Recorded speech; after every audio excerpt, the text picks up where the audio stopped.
कपकपाने वाली सर्दी तो नहीं थी, पर गर्म कपड़ों के अभाव में रात की सर्द हवा स्टेशन मास्टर शुक्ला को वह वक्त कोसने पर मजबूर कर रहा था जब वह घर से गुस्से में दंदनाते हुए निकले थे। ट्रेनें तो बराबर उनके छोटे से स्टेशन पर धीमी भी नहीं होती थी, इसलिए शाम की 9 बजे वाली किसान एक्सप्रेस का इंतजार करते हुए अपनी अब तक की बिताई गई जिंदगी की सिलने उधेड़कर कुछ ऐसा तलाश करने की कोशिश कर रहे थे जो उन्हें वर्तमान की सारी मुश्किलें भुलाकर अतीत में खींच सा ले। फिर उन्हें याद आया 11वीं क्लास की उनकी अधूरी मोहब्बत के बारे में, जिसके नायक तो शुक्ला जी थे, पर नायिका का चेहरा भी सही सही दिमाग में अब उकेरता ही नहीं। बहुत कोशिश करने पर उस याद पर पड़ी थोड़ी सी धूल उड़ी और एक दुबली पतली कम बात करने वाली लड़की की पिक्चर कुछ साफ सी होती गई।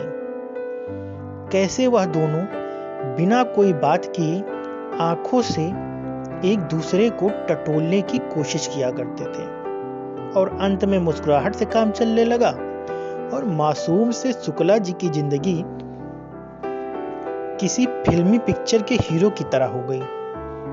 फिजाओं में खुशबू फैल गई और मोहल्ले में बात।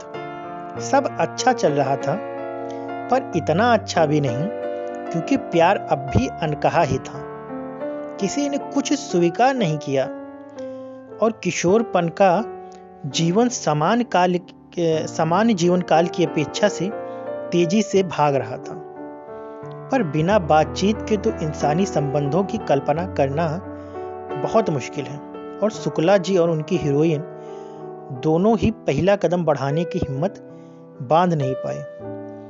जैसे स्टेशन पर एक गाड़ी सीटी मारते हुए आती है और फिर स्टेशन को सूना करके चली जाती है, वैसे ही वह लड़कपन का प्यार भी शुक्ला जी के जीवन से बिना सीटी बजाए आराम से वक्त के धुएं में ओझल सा हो गया। और फिर कैरियर बनाने की जद्दोजहद और कुछ अलग सी बात ढूंढने के चक्कर में शुक्ला जी अकेले ही रह गए और वह अलग सी लड़की उनके जीवन पथ से होकर कभी नहीं गुजरी और तलाश सुस्त पड़ गई तथा प्यार तलाश के गैर जरूरी काम को शुक्ला जी ने इतना महत्व भी नहीं दिया। फिर आया वह दबाव जो प्रत्येक सरकारी नौकरी करने वाले लड़के के ऊपर उसके परिवार तथा दूर के परिवार तथा बूढ़े हो रहे माँ बाप की उम्मीदों के रूप में आता ही है। पर प्रश्न तो अब भी वही है, वह अलग सी लड़की घर आए रिश्तों और फूफा और मौसा के सुझाए रिश्तों वाली लड़कियों में शुक्ला जी को नजर आती नहीं।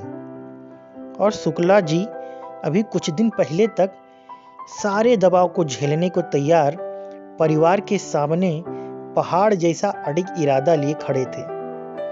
पर माँ की आंखों की उदासी तथा पिता के चेहरे पर रोज उकरते विचित्र भाव भंगिमाएं जो बहुत ही असहाय रूप धारण करती जा रही हैं, शुक्ला जी को धीरे धीरे पिघला सी रही है।